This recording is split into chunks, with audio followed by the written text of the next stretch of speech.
Hablemos.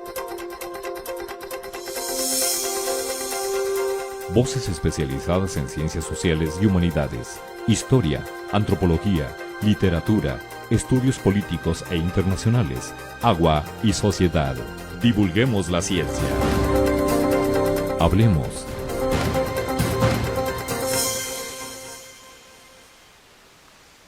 Entre enero y marzo del 2023, la doctora Oresta López encabezó a un grupo de mujeres que estuvo presentes en Oaxaca, Aguascalientes, San Luis Potosí, en varias normales rurales y también la ciudad de Morelia, en donde llevaron este mensaje, información, herramientas, talleres relativos a asuntos de género.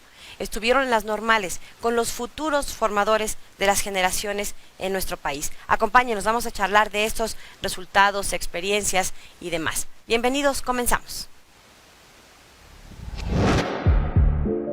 La doctora Oresta López es investigadora del programa de Historia del Colegio de San Luis.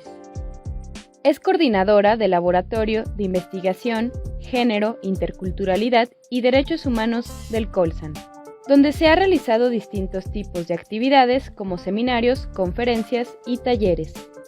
La jornada más reciente fue Jornada Académica para el Fortalecimiento de Estrategias Comunitarias para la Igualdad y No Discriminación en las Escuelas Normales, donde participaron investigadoras de diversas universidades internacionales, con el objetivo de generar actividades formativas, culturales y creativas con comunidades estudiantiles de las escuelas normales rurales de México para favorecer la convivialidad de sus comunidades que favorezcan la implementación de las políticas de igualdad y no discriminación. Este evento se llevó a cabo en San Luis Potosí, Oaxaca, Michoacán y Aguascalientes, donde también se promovió la formación de jóvenes talleristas para el desarrollo de conocimientos en torno a la cultura de paz e igualdad de género, para incrementar herramientas para la incidencia social y la sensibilización a través del arte. Consulta todas las actividades y material de laboratorio en su página web.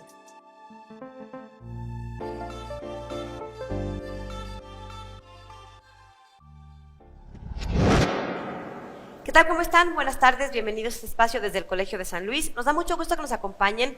Hoy vamos a platicar de una parte del trabajo que se está realizando. Digo una parte porque pues es intenso, continuo, el trabajo que se hace desde el Laboratorio de Investigación de Género, Interculturalidad y Derechos Humanos, que es uno de los laboratorios académicos que se tiene aquí en el Colsan y que encabeza una de nuestras invitadas y que ustedes, por supuesto, ya conocen. Es la doctora Oresta López. Gracias por acompañarnos, bienvenida. Muchas gracias por el espacio. También nos acompaña el día de hoy Sofía Córdoba, ella es también integrante de este laboratorio y además tallerista, quien ha estado realizando precisamente algunos talleres en torno a estos temas que tienen que ver con asuntos de género. Sofía, gracias por acompañarnos, bienvenida. Muchas gracias, buenas tardes a todos y a todas. Tallerista en, déjame ver, prevención de violencia, ¿verdad? Sí. Bueno, pues de eso platicaremos un poquito más adelante. Así que bienvenidas a las dos. Y cuéntenos, doctora, entre el enero y marzo de este año de 2023 tuvieron varias actividades. Tuvimos, por cierto, la oportunidad de platicar con una invitada especial que tuvieron de Brasil, una académica muy destacada, en donde, bueno, esta charla se la presentamos al final del programa en unos minutos más. Pero bueno, fue un trabajo en equipo, un amplio equipo, en donde estuvieron no solo, digamos, trabajo en las aulas o trabajo de escritorio, sino que tienen un contacto continuo con comunidades de muy diversa índole. Cuéntenos un poco sobre esto. Bien, pues nosotros ya llevamos desde 2020 acompañando al sistema de normales de todo el país en implementar las políticas de igualdad. Incluso durante la pandemia lo hicimos principalmente en forma virtual y junto con la Dirección General de Educación Superior para el Magisterio elaboramos un proyecto para hacer el retorno presencial, es decir, cómo íbamos a acercar en formas presenciales la continuidad de esta formación y decidimos unas jornadas centradas sobre todo en los jóvenes normalistas, porque ya habíamos trabajado con enlaces de género, con directivos, con docentes, pero no habíamos tenido oportunidad de trabajar con los jóvenes normalistas. Entonces estas jornadas de las que hoy queremos hablar son presenciales, son dirigidas a jóvenes normalistas y se hicieron en 4 sedes, en 4 estados. Empezamos en San Luis Potosí, en la Normal del Desierto, Amina Madero, en Cedral, y ahí llegaron jóvenes de todas las normales del estado a tomar las actividades que nosotros organizábamos. Posteriormente también lo hicimos en Oaxaca, en Michoacán y en Aguascalientes. Entonces, en total 4 sedes en donde hicimos estos talleres, que son toda una jornada de estrategias para trabajar con comunidades, con las comunidades normalistas, con comunidades educativas, con una mesa académica empezábamos, posteriormente una obra de teatro que además es muy popular en San Luis Potosí, es El Andar de las Mujeres, que es también un trabajo conjunto con artistas y el laboratorio para hablar de los tipos y modalidades de violencia de altísima calidad. Y en la mesa académica también la invitada internacional, y posteriormente 3 talleres, un taller de estrategias comunitarias, otro taller de prevención de violencias, que es el que impartía mi colega Sofía Córdoba, y un taller de artes escénicas y género que impartían las artistas de la obra de teatro. Y bueno, hoy vamos a escuchar a Mariet, que era actriz y también tallerista y estaba en la obra y en los talleres. Y bueno, pues era una jornada muy intensa para los jóvenes y así fuimos a los 4 estados. ¿Entonces fueron presenciales? Sí, fueron presenciales, íbamos en caravana, ¿no? Con la escenografía, el sonido, todo. ¿Cuántas mujeres viajaban? Qué divertido de haber sido. No somos tantas, pero sí eran, un buen equipo. Eran trayectos bastante interesantes porque nuestras colegas artistas cantaban, ensayaban a veces, un poco en el camino y nos alegraban muchísimo esas desmañanadas porque salíamos a veces a las 4 de la mañana de aquí del Colsan para irnos en forma terrestre a todas las sedes. Y llevar estas propuestas. También llevábamos materiales educativos y entrábamos en contacto con las sedes, con sus enlaces de género, en fin, hacíamos un contacto que se podía potenciar tanto como se articulara quienes nos recibían. Si se movían mucho, había mucho más, ¿no? Y si solamente trabajábamos a nivel interior con la institución, pues ese era un impacto enfocado nada más a la institución. Sofía, cuéntanos, no te voy a pedir un diagnóstico, pero sí, ¿qué percibías al entrar en interacción en estos talleres de prevención de violencia con los futuros maestros y maestras? Porque en sus manos va a estar gran parte de la formación de estas nuevas generaciones que ya tienen que aprender o que ya están viviendo, mejor dicho, una realidad distinta, pero en la que todavía falta mucho por hacer. ¿Qué percibías? ¿Cómo recibían ese taller de prevención de violencia? ¿Eran temas que les eran cercanos, difíciles, fáciles? Cuéntanos un poco, ¿cómo te fue como tallerista? Bueno, tuvimos la oportunidad de conversar después de cada jornada en cada una de las sedes con todo el equipo, porque la experiencia pues era intensa, ¿no? No solamente como por el decir vamos el viaje, pero también el poder conocer que la violencia de género es algo que se extiende en todo el territorio, pero tiene sus especificidades, ¿no? En distintos lugares. Y poder reflexionar sobre lo que veíamos que sucedía en cada uno de los lugares era muy interesante. Y creo que es importante pensar 3 cosas, ¿no? La primera es la violencia que por el hecho de ser mujeres, la violencia basada en género en contra de las mujeres, al que las estudiantes se enfrentan no solamente al interior de las escuelas normales, sino en la vida cotidiana en otros espacios. La otra tiene que ver con la violencia que se vive pues en los planteles, ¿no? En los espacios educativos.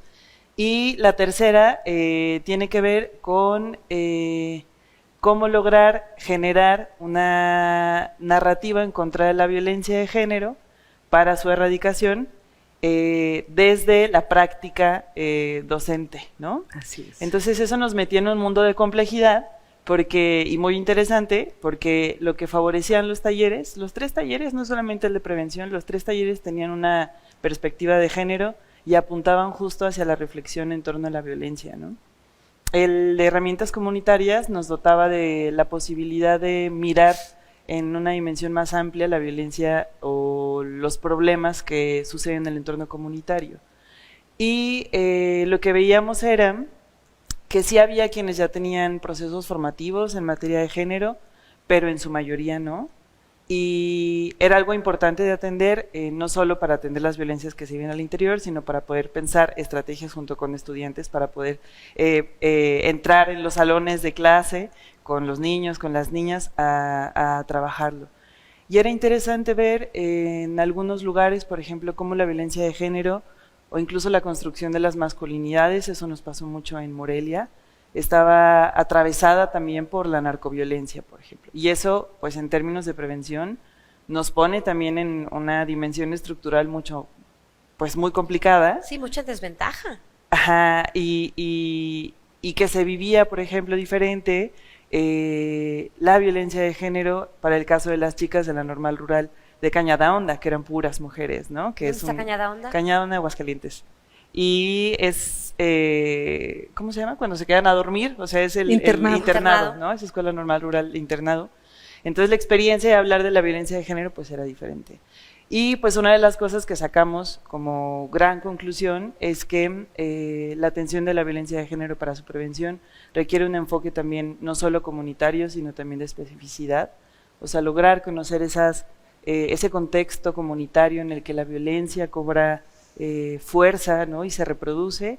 Y la otra es que el lograr poner información, herramientas,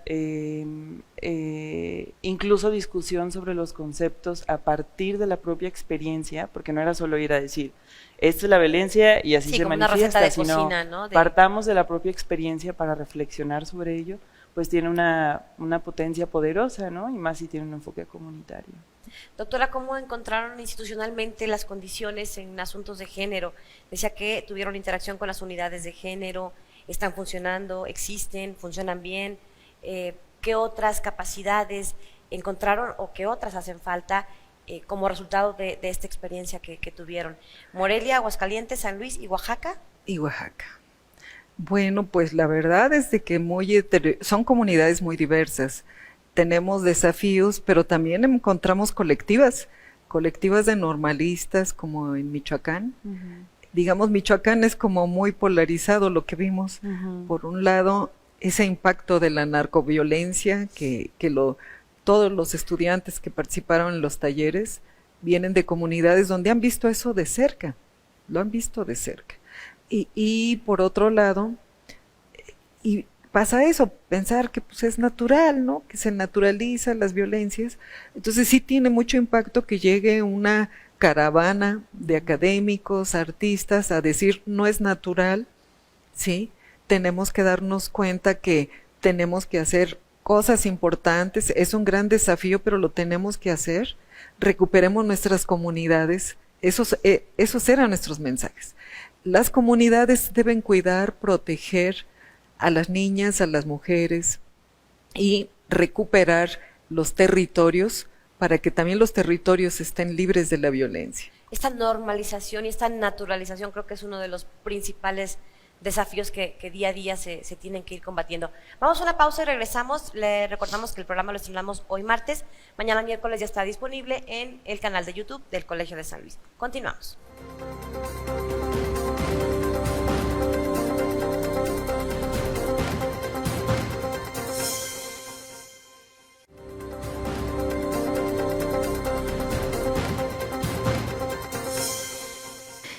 Soy Rosa Fátima de Souza Chaloba y vino de la Universidad Estadual Paulista del Estado de São Paulo, Brasil. Bien, yo vino para esta instancia porque para fortalecer los lazos que tenemos con el Laboratorio de Investigación sobre Género, Interculturalidad y Derechos Humanos, coordenado por la doctora Oresta Lopes Pérez. Este intercambio internacional ha comenzado a muchos años, desde creo el 2012, cuando la doctora Oresta se fue a convite a Brasil a hacer dar cursos para nosotros ahí en la universidad. Después tuvimos sus alunos, estudiantes de aquí en Brasil, varios de ellos haciendo estancias en Brasil. Y posteriormente la doctora Oresta estuve como asesora, como consultora de un grande proyecto nacional que yo estuve coordinando en Brasil. Entonces, esta estancia es parte de estas relaciones internacionales que nosotros hemos fortalecido a lo largo de los años. 3 cosas muy importantes, ¿no? Primero, mi estancia estuve para desarrollar un proyecto sobre el movimiento internacional de renovación de la educación secundaria en América Latina. Entonces, México hace parte de este conjunto de países que yo estoy estudiando esta temática de la renovación pedagógica. Y otro aspecto muy importante que me gustó muchísimo de esa estancia fue la participación en las actividades del laboratorio de Género, Interculturalidad y Derechos Humanos. Y ahí estuve participando de las jornadas para el fortalecimiento de estrategias comunitarias para la igualdad y no discriminación en las escuelas normales. Y pudo, nestas jornadas en varias localidades, ¿no? Estuvimos en Cedral, en Oaxaca, en Morelia, y el próximo viernes estaremos en Aguascalientes. Pude apresentar un poco de este trabajo que hizo en Brasil, que coordené en Brasil sobre la historia de la educación rural en Brasil, no cual la doctora Oresta participó. Entonces, fue una experiencia, está siendo una experiencia muy interesante, ¿no? Conocer la realidad única de las escuelas normales en América Latina, porque México tiene esta singularidad, ¿no? Una identidad muy fuerte y una presencia muy fuerte de la formación de los maestros por las escuelas normales. Entonces, creo que esta dimensión del trabajo académico fue muy fuerte, muy significativa para mí. Pude aprender muchas cosas, ¿no? Con los talleres de la jornada, con los equipos de las normales, con la vida de las normales. Pude sentir un poco esto. Pero también me gustaría destacar la oportunidad de conocer México, la cultura, la gente, ¿no? Algo muy, muy significativo para el crecimiento personal de cualquier investigador, ¿no? Yo diría que me impresionó mucho la identidad de las normales como espacio de formación de maestros, ¿no? Y además la historia de las normales, la historia de la resistencia, de la lucha, ¿no? Por mantener un modo de organización con sus problemas, evidentemente, ¿no? Pero con este espíritu de lucha muy fuerte que marca el normalismo en México. Y por último, quería destacar este trabajo con la cuestión de los derechos de las mujeres y de la igualdad en las normales. Me parece importantísimo porque además trata-se de formación de maestros, ¿no? Y ellos van a trabajar con los niños y los jóvenes. Y por tanto, esta temática es muy relevante, socialmente relevante, políticamente relevante.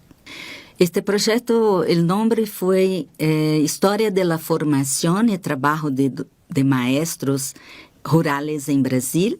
Foi um projeto no qual estuve vinculado 13 estados de la Federación Brasileña, desde el nordeste, norte del país, el sur y sudeste. Y lo que tentamos hacer fue pensar un poco para ir allá de las fronteras de los estados, ¿no? Queríamos hacer una historia un poco comparada, pero también entendiendo las diferencias, porque tenemos muchísimas diferencias regionales en Brasil, estaduales. Cada estado hay un sistema descentralizado de educación, entonces cada estado desarrolló su historia de la educación de una forma, pero hacemos parte de un mismo país y tenemos leyes, regulamentos generales, ¿no? E influencias mutuas en cada estado. Entonces queríamos un poco ver para allá del local, de lo regional, algo que se acercase un poco más, de una mirada un poco más abrangente, ¿no? Y en este proyecto esteve involucrado 18 investigadores doutores de diferentes instituciones de Brasil, la consultoría de Oresta Lopes Pérez y más estudiantes de licenciatura, de maestría, de doctorado y de posgrado. Entonces, quase 50 personas involucradas, ¿no? Y los principales resultados fueron muy buenos porque pudemos ver esto, ¿no? Ver cosas muy semejantes, pero también cosas que son muy diferentes entre nosotros. Y creo que muchos productos académicos, hicimos 2 libros, publicamos muchos artigos, ¿no? Pero me gusta pensar la formación que todos tuvimos nesta experiencia, ¿no? La formación de los alumnos, de los estudiantes, para ter una mirada más compleja de qué es el Brasil y la historia de la educación de Brasil. No queremos hacer generalizaciones, ¿no? Pero queremos entendernos más, ¿no? Entendermos nuestras singularidades, pero nuestra complejidad y también nuestras diferencias. Y pienso que los estudiantes pudieron aprender mucho a esta mirada para alrededor, ¿no? Salir de lo local y mirar un poco más amplio. Para mí la historia de la educación es muy importante en la formación de profesores y para la gente en general. Mira, la escuela hace parte de nuestras vidas, ¿no? Y de la vida de los niños y de los jóvenes por lo menos 11, 12 años. Y se van a la universidad un poco más, ¿no? Estamos todos involucrados. La educación tiene un papel central en la sociedad, en toda la sociedad, en todo el mundo ahora, ¿no? Y la historia nos posibilita comprender cómo fue el pasado, pero también el presente, ¿no? ¿Por qué llegamos a ser lo que somos? ¿Cuáles son los retos que tenemos hoy? Y la historia nos permite comprender esto, ¿no? Que los retos que tenemos hoy no son solamente de hoy, son construidos históricamente, ¿no? Las políticas tienen una construcción histórica y la formación de profesores también. Entonces, es una mirada importante para entender el presente y formar, configurar y soñar el futuro de nuestra sociedad, ¿no? Y de esta institución tan importante que es la educación. El Colegio de San Luis, a través de Casa Colsan Gilitla Ixba, se encuentra realizando el curso Arte y Literatura Surrealista, el cual tiene la finalidad de mostrar un panorama sobre 2 de las artes más representativas de la estética surrealista, la pintura y la literatura. llevándose a cabo del 4 de mayo al 15 de junio mediante 7 clases magistrales impartidas por académicos de diversas instituciones educativas, donde se abordarán los presupuestos estéticos y estilísticos que diferentes artistas surrealistas proponen en sus obras. Las actividades son gratuitas en modalidad híbrida y puedes inscribirte al correo claudia.rocha@colsan.edu.mx. Recuerda seguirnos en redes sociales para conocer el programa completo y nuestros próximos eventos.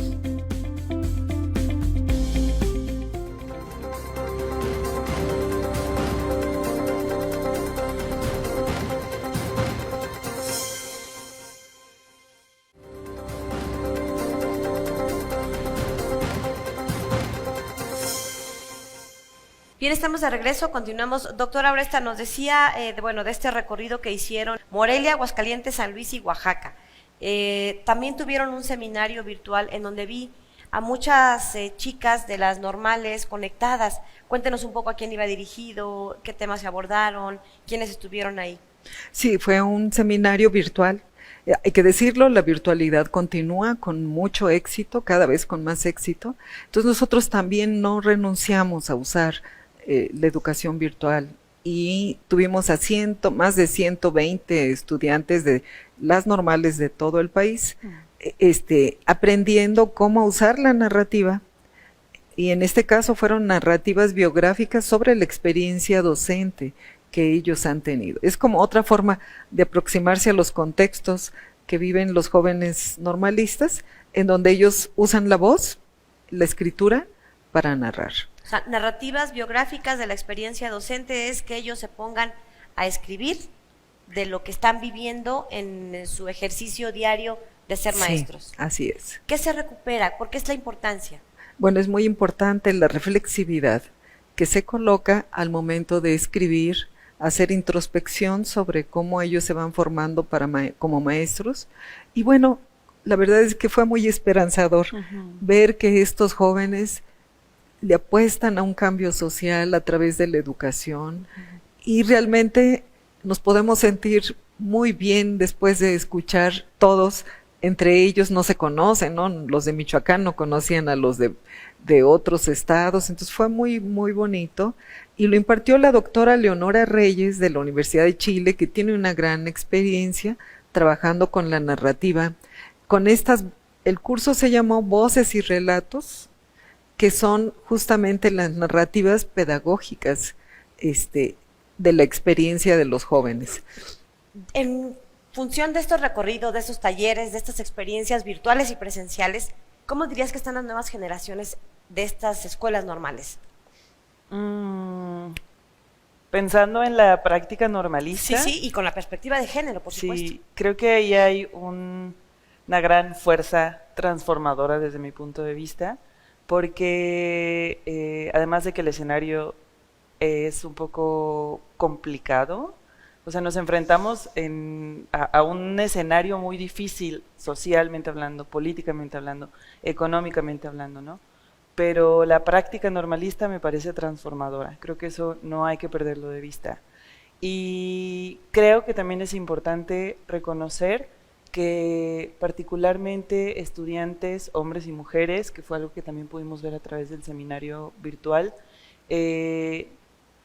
entre más posibilidad había de abrir un espacio para narrarse y reconocer a sus compañeros y a sus compañeras, mayor práctica politizadora existe en el marco de la práctica normalista.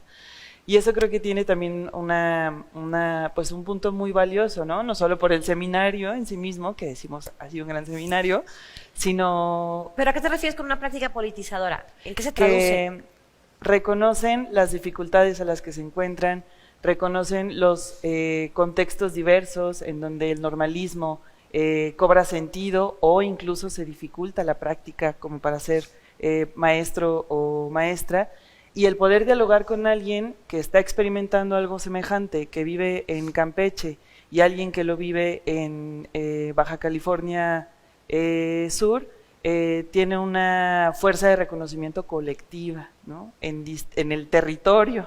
Y creo que eso es algo que pues vale mucho la pena hacer, y no es que suceda solamente a partir del seminario, o sea, creo que también, y lo que vamos aprendiendo juntas y nosotras también de la doctora Oresta, es el poder historizar cómo es que la cuestión colectiva del normalismo mexicano ha sido muy importante pues para enfrentarse a problemas nacionales, ¿no? Y a problemas pues que están situados en las comunidades.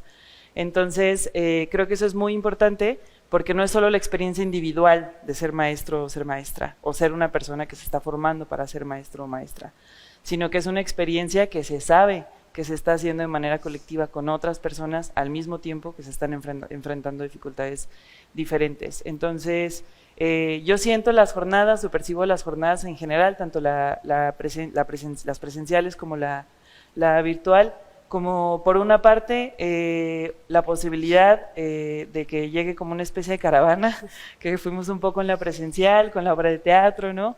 Y también virtualmente a decir, hablemos de esto, ¿no? Hablemos de esto que importa, reflexionemos sobre las herramientas, obtengamos herramientas, y eso es pues de par, de tú a tú, etcétera.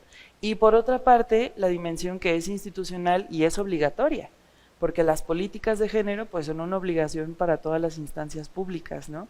Entonces es como si hiciera un poco el trabajo así, como trabajarlo comunitariamente, y por otra parte también pues decir es una obligación de los espacios normalistas, ¿no? Generar estrategias como estas. ¿Cuál es el recuento que haría, doctora, de estas jornadas de este 2023? Pues tuvimos un contacto con cerca de 3,000 jóvenes de 4 estados. Para nosotros también era salir de la pandemia y empezar a movernos en un proyecto que empezó durante la pandemia en forma nacional, y realmente ahora el laboratorio está muy conectado con estos proyectos nacionales, y bueno, fue totalmente estimulante ver también cómo éramos recibidos con entusiasmo, con gusto por los jóvenes, pero llegar a 3,000 presencialmente y a 120 en forma virtual, creo que fue de alto impacto. La obra de teatro siempre ha sido una de las cuestiones más exitosas. Cada que se presenta la obra tiene un impacto fuerte. Vemos resistencias también, vemos también quienes se afianzan en la defensa de los derechos humanos y de las mujeres. En fin, tiene un impacto inesperado a cada lugar que llegamos. Justo eso iba a preguntarle, ¿cuáles son las resistencias que encontraron? Sí, si por nos supuesto. puede comentar algunos ejemplos, particularmente en qué estado, en qué ciudad. Sí, pues yo creo que especialmente la obra ya lo platicará Maried específicamente, pero cuando se presenta nosotros vemos un auditorio lleno de chicos y chicas, y los chicos pues con una cara hasta de miedo a veces de que se hable de las violencias, que vemos que no han tenido contacto, no han tenido formación todavía en sus instituciones sobre políticas de igualdad, y pues es la primera vez que están oyendo, ¿no?, que profesoras, que artistas hablan del tema en formas muy asertivas, ¿sí? Entonces, a veces... ¿Lo mismo en comunidades rurales que en zonas sí, urbanas? Eso asusta, ¿no? Y lo ha percibido muy claramente las compañeras artistas cuando presentan la obra y hacen una propuesta firme, directa de la ley de las violencias, y no toda la gente, digamos, alguien que está acostumbrado a hacer chistes y a naturalizar la violencia, piensa que no es posible, ¿no?, que se hable de esa manera, no entiende muy bien, pero luego durante las jornadas creo que se va afianzando todo un mecanismo de formación, un procedimiento formativo que permite que no se vayan nada más con una impresión. Esos jóvenes que se resistían al principio y que sí se llevan muchas reflexiones y muchas preguntas, también se llevan muchas herramientas. Creo que ese es, yo diría, el saldo que yo creo aportan estas jornadas, es brindar una serie de herramientas para que cada institución haga su labor para prevenir violencias. ¿Cuál es la riqueza o la aportación de haber sumado, por ejemplo, a la doctora Rosa Fátima, que vino de Brasil? Tiene una perspectiva distinta, compartimos, por supuesto, realidades en América Latina. Bueno, con la doctora Rosa Fátima Es bien interesante porque el proyecto de educación rural mexicano impactó mucho en Brasil. O sea, venían los pedagogos brasileños a aprender de los pedagogos mexicanos. Estoy hablando de los años 40, 50, porque México impulsó un modelo de educación rural para el mundo. Y a veces esa historia no la conoce el público, de que México tuvo un proyecto con un modelo que realmente impactó en otros países. Entonces con Rosa tenemos ese diálogo constantemente. Entonces ella nos aporta y coloca imágenes, reflexiones, sus estudios sobre la educación y la formación de profesores en Brasil, y esto es muy interesante para los maestros y las comunidades normalistas. Ella además sabe mucho de educación popular, de tallerismo también. Bueno, ella fue formada por Paulo Freire, entonces en Brasil hay una tradición también transformadora de la educación muy importante. Entonces teníamos a una gran investigadora acompañando nuestras jornadas. Vamos a despedir a Sofía Córdoba, una de las talleristas, para dar paso a otra de las chicas que acompañó estas jornadas entre enero y marzo de este 2023 para continuar con el programa de hoy. Continuamos.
Bien, continuamos y bueno, pues este bloque lo vamos a dedicar para charlar. Seguimos con la doctora Oresta López y hemos incorporado a esta charla a Mariet Soriano. Ella es actriz y tallerista y bueno, pues ella estuvo impartiendo este taller de artes y género. ¿Cómo estás? Bienvenida, gracias por acompañarnos. Hola, ¿qué tal? Muchas gracias por la invitación.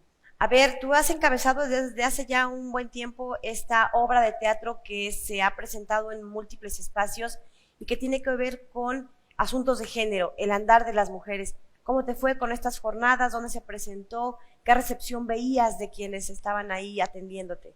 A ti y a tus compañeras, por supuesto. Pues ha sido todo un proceso bastante interesante. Yo me encuentro muy agradecida de ser parte de él desde el inicio que comenzó toda la convocatoria, que leí el texto, que empezamos con el montaje. Fue un encuentro pues muy poderoso para mí, aparte de estar con las compañeras con las que actúo, que es Eloísa Zapata y Andrea Fuentes, que son grandiosas, así actrices, músicos, y bueno, este primer momento de la puesta del andar de las mujeres fue dentro de una jornada en los municipios que se habían detectado con mayor índice de violencia en el estado de San Luis Potosí, y fue confrontador, o sea, realmente encontrarnos con tantas situaciones de violencia en todos estos municipios, también encontrarnos con el reflejo de nuestras personajes. Por ejemplo, yo soy Severina es una mujer que se escapa con sus amigas a buscar el sustento para sus familias y bueno, en ese trayecto con sus compañeras, pues ella habla acerca de las violencias que le atraviesan. Entonces, nos bajábamos del escenario y era encontrarme con muchas otras Severinas. Ay, no, y entonces, no, era un proceso muy confrontador, porque yo decía, es que, claro, ¿no? Entonces el arte tenía un mayor sentido para mí. no era simplemente, ay, voy a actuar y Interpretar me un pagan. papel, estabas interpretando a la realidad de muchas mujeres, ¿no? Que estaban ahí cerca. Exactamente, y encontrándome también con ellas. Entonces es ahí cuando entra otro sentido de responsabilidad. Y se reafirma el hecho que para mí creer que el arte es una herramienta poderosa para poder denunciar, visibilizar y reflexionar temas que son muy importantes en toda nuestra comunidad. ¿Cómo lo vivías? ¿Te acercaba gente al final? ¿Te interpelaban durante la obra? ¿Te gritaban algo? ¿Cómo fue? ¿Cómo lo viviste? Pues de entrada algo que tiene el teatro que me parece muy maravilloso es que es un arte vivo. Tú estás ahí frente al público y sientes al público, los escuchas reír, los escuchas sollozar, los ves incluso, ¿no? Entonces muchas veces desde mujeres que se encontraban llorando hasta hombres que giraban la cabeza o mejor se paraban y se retiraban. Eso ya era un encuentro con el público. Al bajar del escenario muchas veces se nos acercaban mujeres, incluso hombres también a hablar acerca de cosas que les estaban atravesando.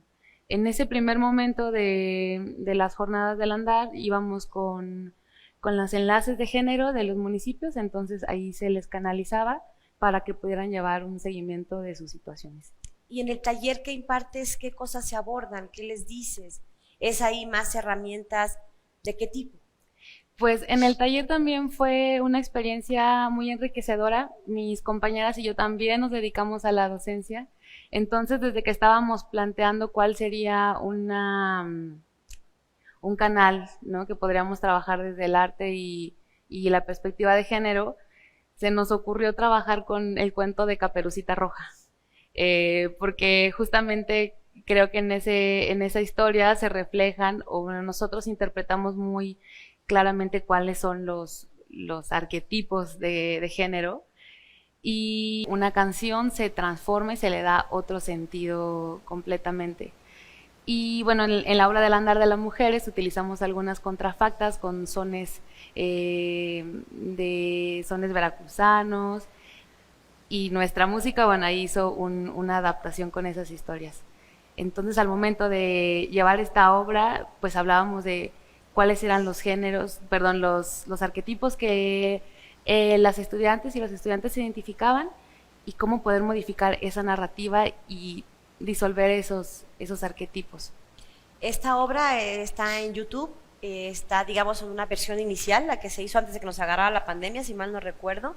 Sí. Y bueno, pues la pueden consultar. ¿En dónde la encuentran? Creo que está en la página del página del laboratorio. Del laboratorio. Muy bien. Doctora, ya casi para finalizar, ¿cuál es, digamos, la conclusión de estas jornadas, de estas primeras jornadas, y qué viene, qué seguimiento se le va a dar a lo largo del año y en las que vienen? Bien, pues este proyecto presencial que hicimos en este primer trimestre, creo que cumple con el objetivo de sensibilizar a las comunidades para tener más herramientas, prevenir violencias, y que los normalistas echen mano del arte, ¿no? Es tan poderoso para las escuelas, las comunidades educativas, que recuperen esta tradición del arte transformador en la pedagogía. ¿Cuál es el presente y el futuro de las normales rurales? Digo, sé que es una pregunta muy compleja, pero nos quedan como 2 minutitos. No, pues hay una gran voluntad de las normales rurales de no desaparecer, y yo creo que de la sociedad, ¿no?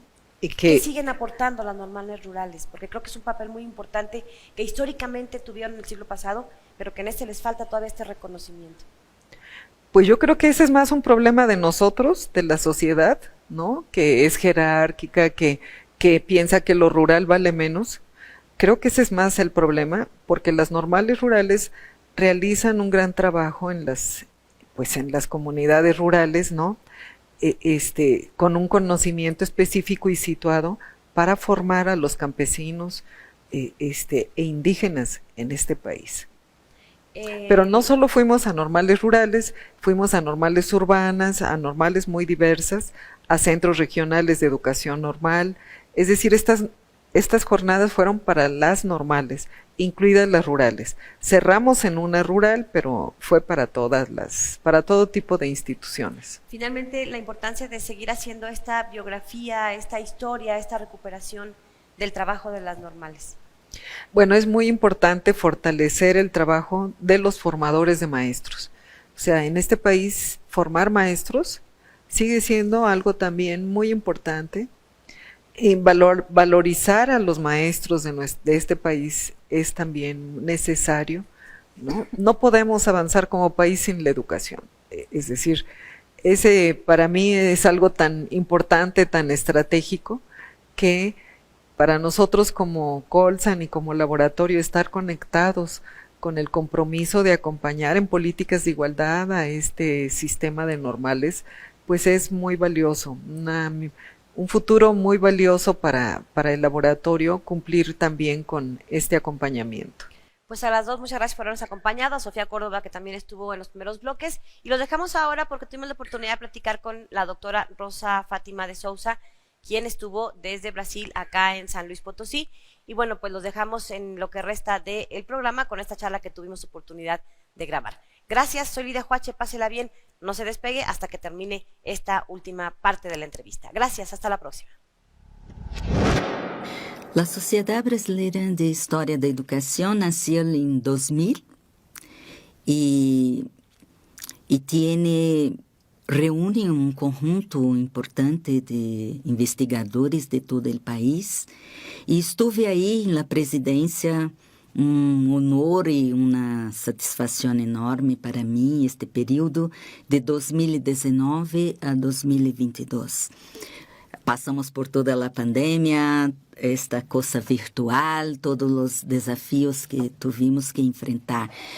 Pero creo que o mais importante na sociedade é criar e fomentar, ¿no?, estudos e a sociabilidade e os intercâmbios entre os historiadores da educação em Brasil e agregar estes investigadores, tanto que estão começando as investigações, como estes investigadores mais experientes, não? E que possam fazer um trabalho mais coletivo, com mais integração nacional, não? Então, penso que a sociedade tem este desafio e pode contribuir um pouco, né, para esta direção. Tive a satisfação de ir a Crefal, em Pátzcuaro, e estive aí durante uma semana consultando os arquivos. Esta instituição tem um arquivo muito organizado, muito bueno, desde sua fundação em 1951, e é um centro que se dedicou todo o tempo à educação fundamental na América Latina, formando quadros de diferentes países, e estive aí investigando um pouco a relação Brasil de los estudantes brasileiros que vieram estudar em Crefal, não, desde o começo, e me encantou a forma como me fui recebida muito bem, com muita amabilidade em ativo, e pude encontrar muitas coisas, né, de los estudantes, de los educadores brasileiros que também estiveram aqui, que visitaram o Crefal, e, portanto, o impacto que teve, não, esta instituição mexicana, que nasceu com os auspícios da Unesco, da OEA e de outros organismos internacionais, pero que tem uma atividade muito grande na formação de maestros de toda a América Latina. El Colegio de San Luis te invita a los eventos y actividades que se llevarán a cabo durante los próximos días. Se realizará el primer taller nacional, Formación de Investigadores Comunitarios del Agua, el 19 y 20 de mayo en el Barzón, Ciudad de México. Para mayores informes puedes contactarte al correo frape@colsan.edu.mx. Casa Colsan Gilitla Ixba se encuentra impartiendo el curso Arte y Literatura Surrealista del 4 de mayo al 15 de junio en modalidad híbrida. Para mayores informes puedes comunicarte al correo claudia.rocha@colsan.edu.mx. El Seminario de Tradición Sobrenatural realizará su siguiente sesión con la participación de Simon Young de la Universidad de California, el 19 de mayo a las 17 horas por Facebook Live del Colsan y Tradición Sobrenatural. ¿Quieres estudiar un posgrado con beca? El Colegio de San Luis tiene abierta la convocatoria de la Maestría en Gestión Sustentable del Agua. Conoce las bases en nuestras redes sociales y página web. Aún tienes tiempo para postularte. No dejes pasar esta oportunidad. Consulta los detalles de este y otros eventos a través de nuestra página web www.colsan.edu.mx y síguenos también en nuestras redes sociales.